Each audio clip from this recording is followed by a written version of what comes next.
Hello दोस्तों, आज हम सीखेंगे संकरण निकालना। तो मैं आप लोगों को एक ट्रिक बताऊंगी जिससे आप लोग बहुत ही फास्ट संकरण निकाल पाएंगे, जिससे आप लोगों का तुम्हारे एग्जाम में टाइम बच पाएगा। ठीक है, तो चलो हम लोग सबसे पहले देखते हैं संकरण के प्रकार। तो संकरण के 6 प्रकार होते हैं, आप देख सकते हैं। sp2 संकरण, sp3 संकरण, sp3d संकरण, sp3d2 संकरण और sp3d3 संकरण। ठीक है, तो सबसे पहले आप लोग ये जान लीजिए कि s का जो अधिकतम मान है वो 1 हो सकता है। ठीक है, देखिए सभी संकरण में s सिर्फ 1 ही है। ठीक है, और p का अधिकतम मान 3 हो सकता है। देखिए यहाँ पर 3 के बाद यहाँ 4 नहीं हुआ, 3 ही है, इसलिए p का अधिकतम मान 3 हो सकता है। और d का भी अधिकतम मान 3 ही हो सकता है, क्योंकि 3 के बाद अब खत्म हो गया, 4 नहीं हुआ है। तो इस प्रकार s का अधिकतम मान 1, p का अधिकतम मान 3 और d का अधिकतम मान 3। तो दोस्तों ये आप लोग याद रखिएगा, आगे बताएंगे कि इसको हमने आप लोगों को क्यों बताया। ठीक है, तो चलिए देखते हैं फास्ट ट्रिक को। तो देखते हैं कि 1/2 मल्टीप्लाई केंद्रीय परमाणु के कुल इलेक्ट्रॉनों की संख्या plus fluorine, chlorine, bromine, iodine, hydrogen की संख्या। ठीक है, अर्थात केंद्रीय परमाणु की संयोजी इलेक्ट्रॉन की संख्या और इस पांचों परमाणु में से फ्लोरीन, क्लोरीन, ब्रोमीन, आयोडीन और हाइड्रोजन में से कोई भी एक परमाणु की संख्या का हाफ, आधा, यह तो आधा, तो आप लोगों का संकरण निकल गया। ठीक है, तो चलो देखते हैं। सबसे पहले ये जान लीजिए कि ये पांचों परमाणु जो है इस ट्रिक में काम आने वाला है, तो इसको याद रखिएगा। Fluorine, chlorine, bromine, iodine, hydrogen. Hydrogen को छोड़कर ये चारों परमाणु जो है वो 17वें समूह में आते हैं। तो इसको याद करने के ट्रिक आप लोगों को मैं बता देती हूँ। F का फिर, Cl का कल, Br का बाहर, I का आय और H का हाइड्रोजन, अर्थात फिर कल बाहर आए हाइड्रोजन। ठीक है, इस ट्रिक से आप इस पांचों परमाणु को याद कर सकते हैं, इस ट्रिक को याद कर सकते हैं। ठीक है, तो चलो अब हम इस ट्रिक को उदाहरण से समझते हैं। तो सबसे पहले लेते हैं हम NH3, ये H है, NH3। तो इसमें सबसे पहले देखते हैं कि केंद्रीय परमाणु कौन है। आप तो जानते ही होंगे कि जिसकी संख्या कम होती है वो केंद्रीय परमाणु होती है। तो यहाँ पर N की संख्या कम है, तो केंद्रीय परमाणु कौन होगा? N ही होगा। तो चलो अब इसका संकरण निकालते हैं। N का, नाइट्रोजन का संयोजी इलेक्ट्रॉन कितना होगा? 5 होगा। वो कैसे आया? नाइट्रोजन के इलेक्ट्रॉनिक विन्यास से। नाइट्रोजन का परमाणु क्रमांक कितना होता है? 7 होता है। आप तो इलेक्ट्रॉनिक विन्यास निकालना जानते ही होंगे। तो 2 और 5, 7, शुरू में 2 फिर 8 आ सकते हैं, लेकिन बाह्यतम कोश में 5 इलेक्ट्रॉन है, तो बाह्यतम संयोजी इलेक्ट्रॉन क्या होगा? 5 होगा। प्लस जोड़ देना है, हाइड्रोजन है इसमें, फिर कल बाहर आए हाइड्रोजन में से हाइड्रोजन है, कितना है? 3 है, तो इसकी संख्या को जोड़ देना है। 5 और 3 कितना हुआ? 8 हो गया। अब 8 का हमें हाफ कर देना है, तो 8 का हाफ क्या होगा? 4 होगा। ठीक है, तो अब देखते हैं एस का अधिकतम मान आप लोगों को क्यों बताया गया। एस का अधिकतम मान 1 होता है, पी का 3 होता है और डी का भी 3 होता है। ये आप लोगों को बताया, तो ये यहाँ पर काम आने वाला है। देखो कैसे। तो हम सबसे पहले लेते हैं एस का 1 ले लिए, तो 4 में से 1 घटा दिए, तो कितना बचेगा? 3 बचेगा भाई। इसके बाद क्या आता है? पी आता है, पी ले लिए, यहाँ पर कितना है? 3, और पी का अधिकतम मान कितना हो सकता है? 3 हो सकता है, तो यहाँ पर रख देते हैं sp3। देखो कितना जल्दी जो संकरण है निकल आया, sp3। ठीक है, तो चलो और उदाहरण लेते हैं हम। अब लेते हैं हम H2O का। तो यहाँ पर केंद्रीय परमाणु कौन होगा? ऑक्सीजन होगा, क्योंकि ऑक्सीजन की संख्या 1 है। ठीक है, तो 1/2, और ऑक्सीजन का संयोजी इलेक्ट्रॉन कितना होगा? 6 होगा भाई। ऑक्सीजन का परमाणु क्रमांक जो है वो 8 होता है। ठीक है, और इसका इलेक्ट्रॉनिक विन्यास होगा 2 और 6।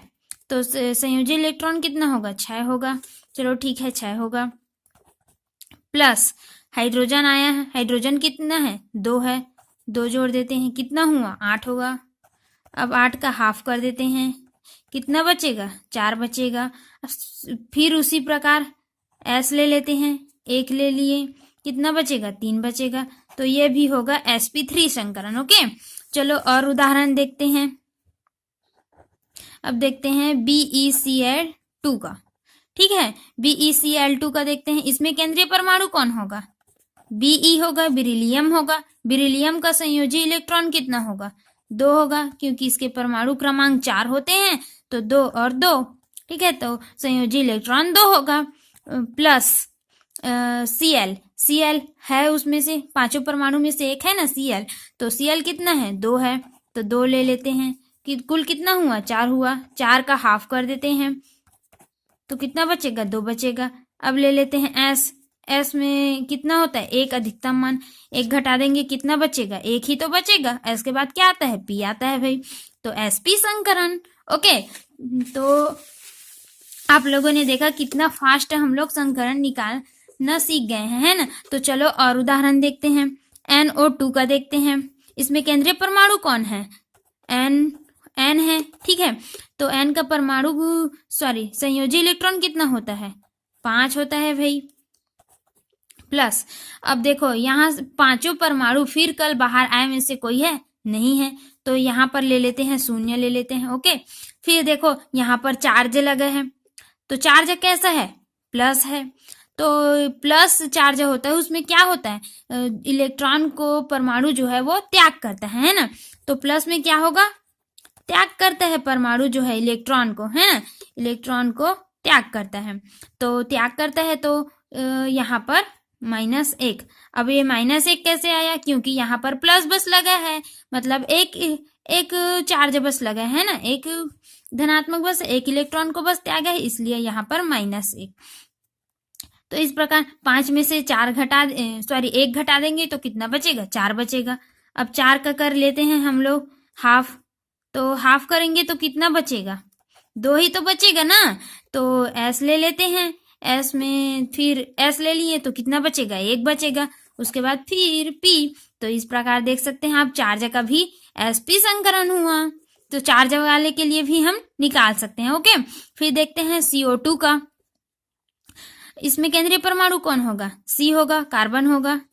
तो चलो ले लेते हैं। कार्बन का संयोजी इलेक्ट्रॉन कितना होगा? 4 होगा भाई। इसका परमाणु क्रमांक 6 होता है, तो 2 और 4, यानी 72 कोष में इसके 4 इलेक्ट्रॉन होंगे। ठीक है, प्लस फिर कल बाहर आए में से कोई तत्व है, कोई परमाणु है? नहीं है, तो यहाँ पर ले लेते हैं 0। अब देखो यहाँ पर माइनस चार्ज लगा है। माइनस चार्ज का मतलब होता है इलेक्ट्रॉन ग्रहण करना, होता है कि नहीं? ग्रहण करना होता है। तो यहाँ पर ग्रहण कर रहे हैं इलेक्ट्रॉन, तो यहाँ पर हम कितना चार्ज लगा है? 2 चार्ज लगा है, तो 2 चार्ज को जोड़ देंगे। ठीक है, तो 4 और 2 कितना हुआ? 6 हो गया भाई।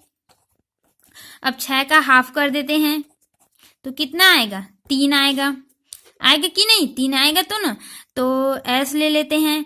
S में 1 होता है अधिकतम मान, तो 3 में 1 घटा देंगे तो कितना बचेगा? 2 बचेगा। तो sp2 संकरण। ठीक है, फिर और उदाहरण लेते हैं। SF6 का लेते हैं। इसमें केंद्रीय परमाणु कौन होगा? S होगा। इसका जो इलेक्ट्रॉनिक विन्यास है वो है 286, यानी इसके संयोजी इलेक्ट्रॉन हो वो है 6, यानी 6। ठीक है, अब फ्लोरीन आया है, फिर कल बाहर आए वाले तत्वों में से 5 तत्वों में से एक है। तो यहाँ पर इसकी संख्या कितना है? 6 है। तो 6 कितने हुआ? 12 हुआ। 12 का हाफ कर देते हैं, कितना आएगा? 6 आएगा। तो इसी प्रकार ले लेते हैं S का 1 होता है अधिकतम मान, P3 होगा, तो कितना हुआ? 4 हो गया। अब 6 में से 4 घटाएंगे तो कितना बचेगा? 2 बचेगा। P के बाद क्या आता है? D आता है, तो D2। इस प्रकार sp3D2 संकरण।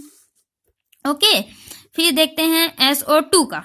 तो इसमें क्या होगा, सल्फर ही है ये भी, तो इसमें भी केंद्रीय परमाणु सल्फर होगा क्योंकि ये एक है, सिंगल है। तो इसका संयोजी इलेक्ट्रॉन कितना होगा, अभी अभी निकालें, 6 प्लस इसमें से वो 5 परमाणु में से कोई परमाणु है नहीं है, तो यहाँ पर लगा देंगे 0। ठीक है, तो अब देखते हैं sp 1/2 इंटू 6 का हाफ कर देते हैं, हाफ करेंगे तो कितना आएगा, 3 आएगा। तो ले लेते हैं s, फिर कितना बचेगा, 2 ही तो बचेगा ना, तो sp2 संकरण। ओके, फिर देखते हैं अपना PCl5 का, तो इसमें कौन होगा, केंद्रीय परमाणु P होगा क्योंकि वे एक है। तो फास्फोरस का जो संयोजी इलेक्ट्रॉन हो वो कितना होता है, 5 होता है क्योंकि फास्फोरस का परमाणु क्रमांक 15 होता है और इसका इलेक्ट्रॉनिक विन्यास 2 8 5। तो 12वें कोष में कितने इलेक्ट्रॉन है, 5 इलेक्ट्रॉन है भाई। तो अब Cl कितना है, 5 है, 5 परमाणु में से एक है Cl, तो 5 और 5 कितने हुए, 10 हुए। अब 10 का हाफ कर देते हैं, कितना बचेगा, 5 बचेगा। तो ले लेते हैं S, फिर ले लेते हैं 3, sp3 हो गया। कितना इलेक्ट्रॉन ले लिए हम लोग, 4 ले लिए, है ना, 4 ले लिए। अब 5 में से 4 गए तो कितना बचेगा, एक ही तो बचेगा ना। तो यहाँ पर P के बाद क्या आता है, D आता है, तो ये हुआ sp3d संकरण। ओके, अब देखते हैं हम लास्ट जिनॉन और फ्लोरीन का। तो जिनॉन का जो संयोजी इलेक्ट्रॉन होगा वो 8 होगा क्योंकि जिनॉन जो है वो अक्रिय गैस है और अक्रिय गैस का 12वें कोष में 8 ही इलेक्ट्रॉन होते हैं। ठीक है, तो ले लेते हैं। उसके बाद फ्लोरीन कितना है, यहाँ पर 7 है और देखो यहाँ पर चार्ज भी लगा है। कौन सा चार्ज लगा है, प्लस चार्ज है। प्लस का मतलब क्या होता है, इलेक्ट्रॉन को त्यागना, और कितना लगा है, एक ही लगा है भाई। तो यहाँ पर एक इलेक्ट्रॉन, एक संख्या घटा देंगे। ठीक है, तो 8 और 7 कितना हुआ, 15, 15 में से एक गया तो कितना बचेगा, 14, 14 का हाफ कर देते हैं, कितना आएगा, 7 आएगा, है ना, 7 आएगा ना। तो ले लेते हैं sp3, कितना, 4 ले लिए। अब 7 में से 4 घटा देते हैं, कितना बचेगा भाई, 3 तो बचेगा ना। तो अब ले लेते हैं D, अब कितना है, 3 बचा है, तो ये हो जाएगा sp3d संकरण। इस प्रकार आपने सभी प्रकार के संकरों को निकालना सीखा। तो थैंक यू मेरे वीडियो को देखने के लिए।